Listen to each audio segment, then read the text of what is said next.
Welcome dear students. आइए पढ़ते हैं lesson number 2 we are not afraid to die if we can all be together का second part. Students, इसका first part हम लोग पढ़ चुके हैं और उस पार्ट में हमने पढ़ा था कि लेखक गॉर्डन कुक जो हैं अपने परिवार के साथ समुद्री यात्रा पर निकले थे। उन्होंने पूरे संसार का चक्कर लगाने का अपनी योजना बनाई थी, क्योंकि 200 साल पहले जेम्स कुक जो उनके परिवार के ही वंशज थे, उन्होंने पूरी पृथ्वी की यात्रा की थी। तो उसी यात्रा को दोहराने के लिए ये लेखक गॉर्डन कुक अपने परिवार को लेकर के नाव में चले थे। रास्ते में सहायता के लिए इन्होंने लैरी और हर्ब नाम के दो व्यक्तियों को भी ले लिया था। तो जब ये लोग केप ऑफ गुड होप पार करके हिंद महासागर की ओर आए थे, तो यहाँ उन्हें भारी कठिनाई का सामना करना पड़ा। तेज़ हवाएं चल रही थी और ऊंची ऊंची लहर आ रही थी, और एक लहर से इनका जहाज़ जो था टकरा गया और जहाज़ पर बहुत भारी नुकसान हो गया। पूरे जहाज़ में पानी भर गया और लेखक ने जैसे ही दरवाज़ा खोला तो उसने देखा कि उसकी पत्नी खड़ी हुई थी। वो बोली, हम डूब रहे हैं, जहाज़ चकनाचूर हो गया है। तो ये सुनकर के लेखक ने अपनी पत्नी से कहा था, ये लो स्टीयरिंग संभालो, और दरवाजे की ओर बढ़ते हुए लेखक ज़ोर से चिल्लाया था। उसके आगे का पढ़ते हैं। तो पहले आपको ये बता दें, ये देखिए, ये एक चित्र है पानी के जहाज़ का। इसमें जो राइट हैंड साइड होती है, जो ग्रीन वाला हिस्सा है, ग्रीन हिस्से से, ग्रीन कलर से जो दिखाया गया है राइट हैंड साइड, इसे स्टार बोर्ड कहते हैं। और जो जहाज़ का लेफ़्ट पार्ट होता है, बायां हिस्सा होता है, उसे पोर्ट कहते हैं। और जहाज़ का पिछला हिस्सा जो होता है उसे स्टर्न कहते हैं। तो आइए अब चलते हैं लाइन बाय लाइन इस पाठ की। जितना हमने पढ़ लिया था उसके आगे का देखते हैं अब हम। I shouted as I scrambled for the hatch. लेखक कहता है कि दरवाजे की ओर जाते हुए, दरवाजे की ओर बढ़ते हुए मैं ज़ोर से चिल्लाया। Larry and Herb were pumping like madman. ये लैरी और हर्ब वही दोनों नाविक थे जिन्हें लेखक ने अपने साथ ले लिया था सहायता के लिए।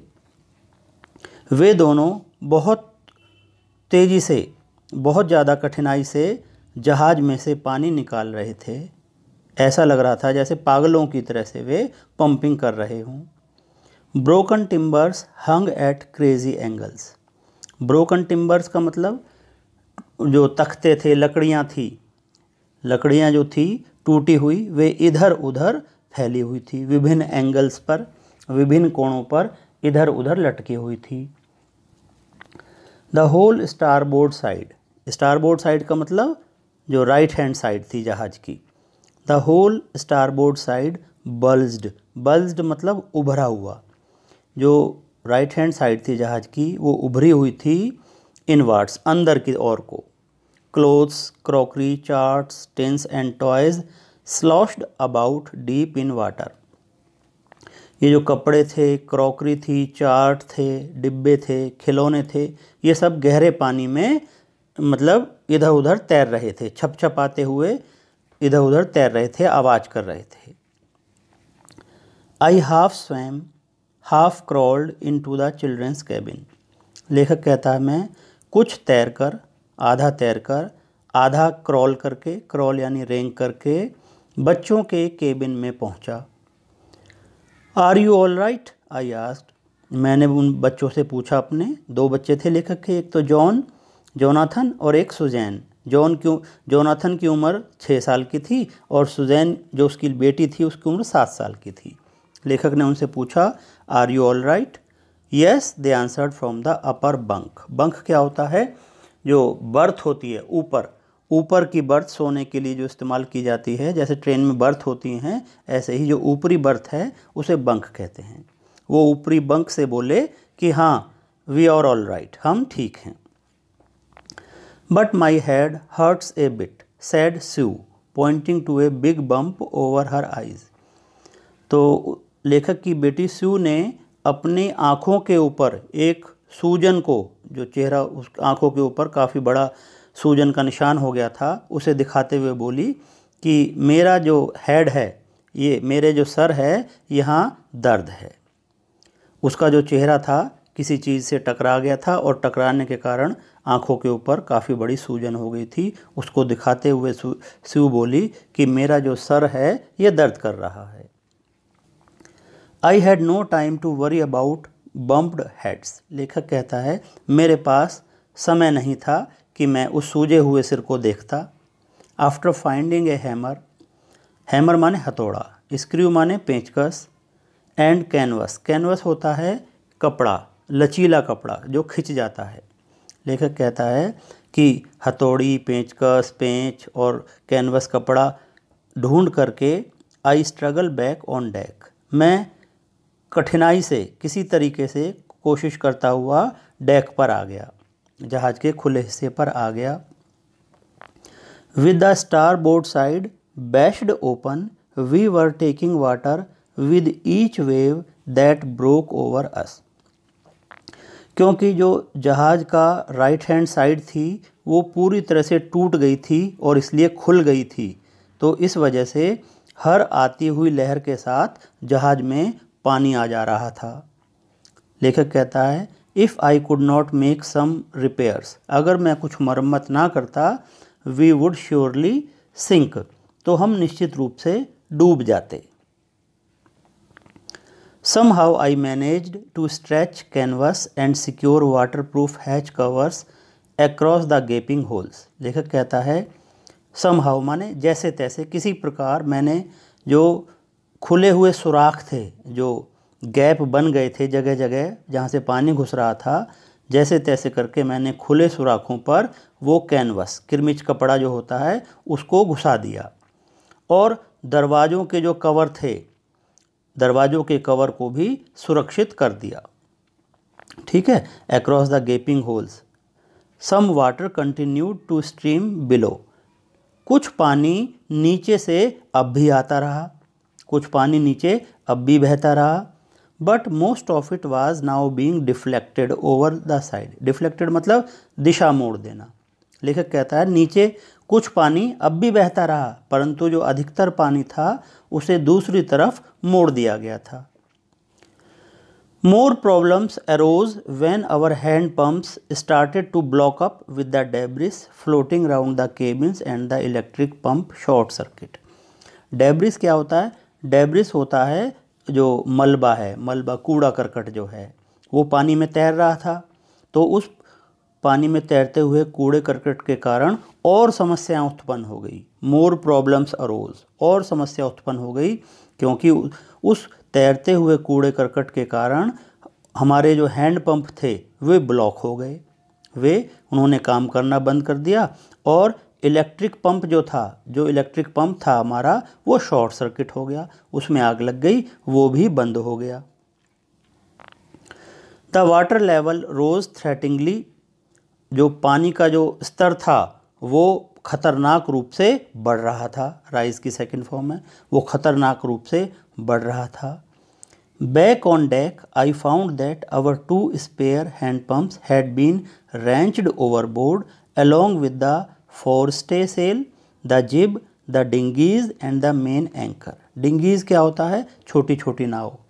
ठीक है। तो लेखक कहता है कि डेक पर वापस आकर मैंने देखा कि हमारे जो 2 और पंप थे, ठीक है ना, हमारे 2 अतिरिक्त हैंड पंप थे, और आगे का जो मुख्य पाल, जो मस्तूल था, और जो तिकोनी पाल थी, और जो छोटी छोटी नाव थी, और जो एंकर यानी कि लंगर था, वो टूटकर दूर जा पड़े थे, दूर हो गए थे टूट करके, तेज लहरों के कारण वो सब टूट गए थे। Then I remembered we had another electric pump under the chart room floor। फिर मुझे याद आया कि हमारे पास एक और इलेक्ट्रिक पंप है जो कि चार्ट रूम फ्लोर में है। ठीक है। I connected it to an out pipe and was thankful to find that it worked। मैंने इसे निकास पाइप से, बाहर निकालना वाला पाइप जो था जिससे पानी बाहर निकालते हैं, मैंने इसे उस निकास पाइप से जोड़ दिया और मुझे बड़ा प्रसन्नता हुई, मैं बड़ा धन्य हुआ जब मैंने देखा कि ये पंप काम कर रहा था। The night dragged on with an endless, bitterly cold routine of pumping, steering and working the radio. लेखक बताता है कि रात किसी तरीके से बीत गई। वो जो खतरनाक ठंडी रात थी, वो पूरी रात पानी को बाहर खींचने, जहाज़ को चलाने और रेडियो में काम करने में बीत गई। We were getting no replies to our Mayday calls. हमारी जो मे डे कॉल्स थी, मे डे कॉल क्या होता है? जो अंतर्राष्ट्रीय संदेश होते हैं। जब कोई जहाज़ मुसीबत में होता है तो वो संदेश भेजता है, इसे मे डे कॉल कहते हैं। तो लेखक कहता है कि हमारे जो मे डे कॉल्स थी उनका कोई रिप्लाई नहीं आ रहा था, विच वॉज नॉट सरप्राइजिंग। और ये हैरानी भरा भी नहीं था, इसमें कोई हैरानी की बात भी नहीं थी, क्योंकि हम संसार के एक सुदूर कोने में थे और यहाँ से अंतर्राष्ट्रीय संदेशों का जवाब आना बहुत मुश्किल काम था। Sue's had swollen alarmingly. लेखक बताता है कि उसकी बेटी सू का जो हेड था, सर था, वो बहुत ज़्यादा सूज गया था। She had two enormous black eyes. उसकी जो आँखें थी वो भी बहुत बड़ी बड़ी और सूज करके बड़ी और काली हो गई थी। And now she showed us a deep cut on her arm. और अब उसने अपनी बाईं भुजा पर, अपने बाएं हाथ पर एक गहरा घाव भी दिखाया। When I asked why she had not made more of her injuries before this, she replied, I did not want to worry you when you were trying to save us all. लेखक कहता है, जब मैंने उससे पूछा कि उसने हमें पहले क्यों नहीं बताया, उसने अपने घावों के बारे में हमें पहले क्यों नहीं बताया, तो वो बोली कि जब आप हम सभी को बचाने की कोशिश कर रहे थे तो मैं आपको और अधिक दुखी नहीं करना चाहती थी। वो छोटी सी बच्ची 7 साल की, उसने कहा कि आप तो हमें बचाने की कोशिश कर रहे थे तो मैं अपने दुख के बारे में आपको बताकर परेशान नहीं करना चाहती थी। By morning on January 3rd, the pump had the water level sufficiently under control for us to take 2 hours. 3 जनवरी तक पंप जो थे उन्होंने ठीक काम किया और वो पानी के स्तर को नीचे ले आए, अंडर कंट्रोल ले आए, नियंत्रण में ले आए। इतना नियंत्रण में ले आए कि हम लोग 2-2 घंटे करके बारी बारी से आराम कर सकते थे। ठीक है ना? To take 2 hours rest in rotation. Rotation मतलब बारी बारी से हम लोग 2 घंटे तक आराम कर सकते थे। इतना पानी का स्तर हमने कम कर लिया था। But we still had a tremendous leak somewhere below the water line and on checking. लेखक बताता है कि लेकिन अब भी नाव की जल रेखा के नीचे, जो अंडरलाइन थी, नाव की जल रेखा के नीचे कहीं पर बड़ा रिसाव था। और ऑन चेकिंग, जांच करने पर पता चला, I found that nearly all the boat's main rib frames were smashed down to the keel. और जांच करने पर पता चला कि नाव का लगभग पूरा मुख्य ढांचा नीचे बेस तक चकनाचूर था। ठीक है ना? स्मैश्ड डाउन टू द कील मतलब नीचे जो बेस था नाव का, जो सरफेस था, वहाँ तक पूरी तरह से टूट चुकी थी नाव। In fact, there was nothing holding up a whole section of the starboard hull except a few cupboard partitions. लेखक बताता है कि असल में दाईं ओर का पूरा हिस्सा थामने के लिए जो अलमारियां थी, उसके कुछ खानों के अलावा कुछ नहीं बचा था। कबोर्ड पार्टीशंस के अलावा कुछ नहीं साबुत बचा था, सब कुछ टूट गया था। We had survived for 15 hours since the wave hit, but wave walker would not hold together long enough for us to reach Australia. लेखक कहता है कि लहर से टकराने के बाद 15 घंटे तक हम लोग सुरक्षित रहे थे, हम जीवित थे, परंतु हमारी नाव वेव वॉकर हमें ऑस्ट्रेलिया पहुंचाने तक लंबे समय तक हमें सुरक्षित नहीं रख सकती थी। ठीक है ना, वेव वॉकर इतनी मजबूत नहीं थी कि हमें सुरक्षित वो ऑस्ट्रेलिया तक पहुंचा सके। I checked our charts and calculated that there were 2 small islands a few hundred kilometers to the east। लेखक कहता है कि मैंने अपने चार्टों का निरीक्षण किया। जो चार्ट्स होते हैं, नक्शे होते हैं समुद्री यात्रा करने वालों के लिए कि कहाँ टापू है, कहाँ समुद्र है, क्या है। तो लेखक कहता है कि मैंने अपने चार्ट का निरीक्षण किया और कैलकुलेशंस की, गणनाएं की, और पूरब की ओर कुछ सैकड़ों किलोमीटर की दूरी पर मैंने 2 छोटे छोटे द्वीप देखे। मैंने देखा चार्ट में कि 2 छोटे छोटे द्वीप हैं। One of them Isle Amsterdam, उनमें से एक आइल एम्स्टर्डम था जो कि फ्रेंच साइंटिफिक बेस था, फ्रांसीसियों का वैज्ञानिक आधार था, वहाँ पर उनकी लैब थी, वैज्ञानिक केंद्र था। Our only hope was to reach these pinpricks in the vast ocean। हमारी जो एकमात्र आशा या हमारी जो एकमात्र उम्मीद थी वो यही थी कि इस विशाल महासागर में एक पिन की तरह की जो पिन होती है, पिन की जगह घेरने वाले द्वीपों तक पहुंचने की थी। यानी कि जो सुई होती है, सुई के जो सुराख होते हैं उसके जितनी जगह घेरने वाले इन द्वीप, ये जो दोनों द्वीप थे ये इतने छोटे थे कि उस विशाल महासागर में ऐसे लग रहे थे जैसे सुई से पॉइंट किया हुआ हो। तो लेखक कहता है इतनी छोटी सी जगह को ढूंढने का हमारा प्रयास था। But unless the wind and seas abated माने थमना, रुकना, and so we could hoist sail our chances would be slim indeed. लेखक कहता है लेकिन जब तक हवा और ये सागर शांत नहीं हो जाते तब तक हम अपने पाल नहीं खोल सकते थे। यानी कि जो वो कपड़ा होता है जो ऊपर बांधा जाता है पोल पर, पाल, उसे नहीं खोल सकते थे। हमारे बचाव के अवसर बहुत कम थे। वास्तव में बहुत कम उम्मीद थी कि हम बच पाएंगे। The great wave had put our auxiliary engine out of action. उस विशाल लहर ने, जो तेज लहर आई थी जिसने पूरा जहाज़ तोड़ दिया था, उस विशाल लहर ने हमारा जो ऑक्सिलरी इंजन, हमारा जो सहायक इंजन था, उसे भी बेकार कर दिया था। On January 4, after 36 hours of continuous pumping, we reached the last few centimeters of water। लेखक बताता है कि 4 जनवरी को लगातार 36 घंटे तक पंप से पानी निकालने के बाद हमने पानी का स्तर अंतिम कुछ सेंटीमीटर तक पहुंचा दिया। अर्थात अब पानी केवल कुछ सेंटीमीटर ही नाव में रह गया था। Now we had only to keep pace with the water still coming in. अब हमें केवल उतना ही पानी निकालना था जितना रिस कर अंदर आ रहा था।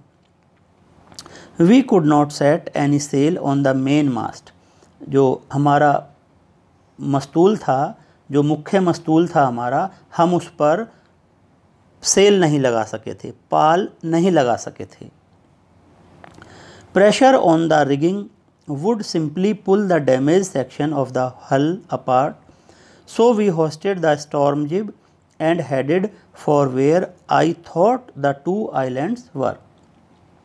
लेखक कहता है कि रस्सियों का, प्रेशर ऑन द रिगिंग, रस्सियों पर हम दबाव नहीं डाल सकते थे क्योंकि रस्सियों पर जो दबाव है वो जहाज़ के क्षतिग्रस्त हिस्से को तोड़ देता, उसे चूर चूर कर देता। इसलिए तूफ़ानी तिकोनी पाल हमने ऊंची कर दी। ठीक है, हमने ऊंची कर दी और उस तरफ चल दिए जहां मैंने 2 द्वीपों के बारे में सोचा था। ठीक है, मैंने सोचा था कि ये 2 द्वीप होंगे इधर, उस तरफ हम लोग चल दिए अपने जहाज़ को लेकर। Mary found some corn beef and cracker biscuits and we ate our first meal in almost 2 days। Mary को कुछ नमकीन गाय का मांस और करारे बिस्किट मिले और हमने लगभग 2 दिन में पहली बार भोजन किया। But our respite was short lived. Respite का मतलब चैन, आराम, लेकिन हमारा ये जो आराम था, ये जो हमें चैन मिला था, ये बहुत थोड़ा रहा, थोड़े समय के लिए रहा। At 4 PM black clouds began building up behind us. Within the hour, the wind was back to 40 knots and the seas were getting higher.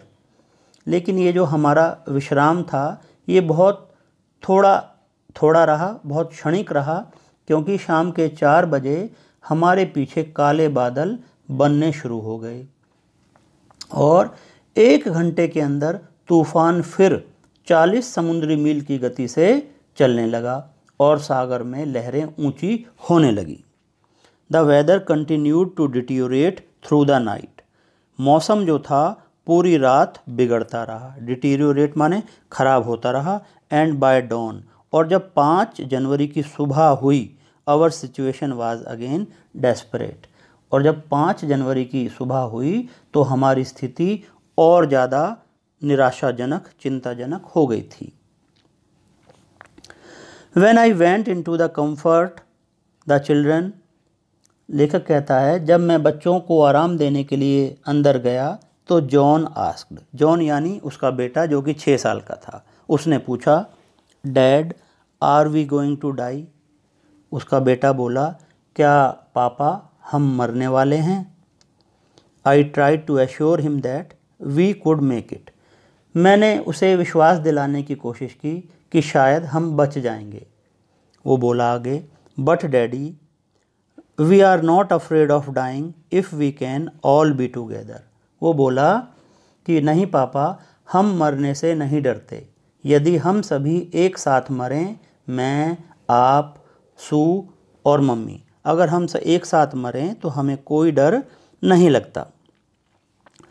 I could find no words with which to respond. लेखक कहता है कि मेरे पास शब्द नहीं थे, उत्तर देने के लिए मुझे शब्द नहीं मिले, लेकिन जो कुछ मैंने निश्चित किया, I left the children's cabin determined to fight the sea with everything I had. लेखक कहता है कि उसकी बात का जवाब देने के लिए मेरे पास शब्द तो थे नहीं, लेकिन जो कुछ भी मेरा था उससे मैंने समुद्र से संघर्ष करने का दृढ़ निश्चय किया।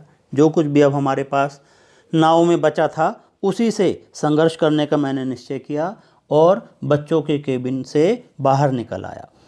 तो स्टूडेंट्स, इतना हमने इसमें पढ़ लिया है। जो इसका लास्ट पार्ट है उसको अब हम पढ़ लेंगे अगली उसमें क्लिप में। इस लेसन में, इस पार्ट में बस इतना ही, और मुझे उम्मीद है कि आपको ये लेसन पसंद आया होगा अब तक। आज के लिए बस इतना ही, बाकी का लेसन जो है हम 3rd क्लिप में पढ़ेंगे। धन्यवाद।